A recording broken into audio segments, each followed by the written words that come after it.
90 দশকে বেড়ে ওঠা প্রজন্মের কাছে পোকেমন শুধু একটি অ্যানিমেশন সিরিজ নয়, এক অনন্য আবেগের নাম।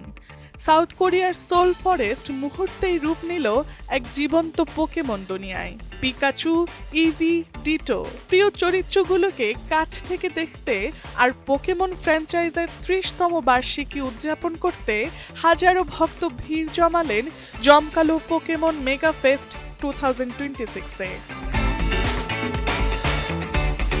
2800 বর্গমিটারের বিশাল সিক্রেট ফরেস্ট এখন আর শুধু বন নয়, এটি যেন এক রঙিন পোকেমন সাফারি। গাছের ফাঁকে, পাথরের আড়ালে, সবুজের ভেতরে লুকিয়ে আছে একের পর এক পোকেমন ভাস্কর্য।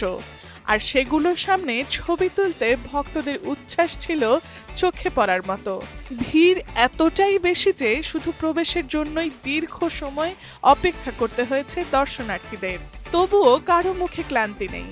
কেউ ক্যামেরায় বন্দি করছেন প্রিয় পোকেমন মুহূর্ত, কেউ ছুটছেন থিম ভিত্তিক পণ্য কিনতে।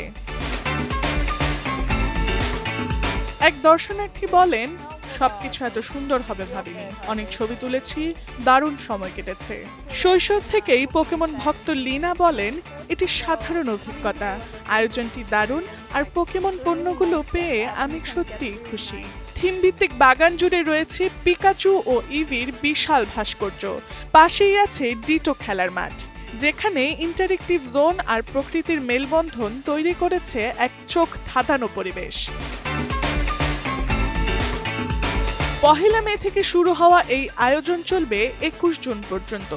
উদ্বোধনী দিনেই প্রায় 40,000 ভক্তের উপস্থিতি প্রমাণ করেছে 30 বছর পরও পোকেমন উন্মাদনা একটুও কমেনি, বরং সোল ফরেস্টে তা যেন আরো বড় এক জাদুকরী উৎসবের রূপ নিয়েছে। Tasnuva Sanjida, Times today.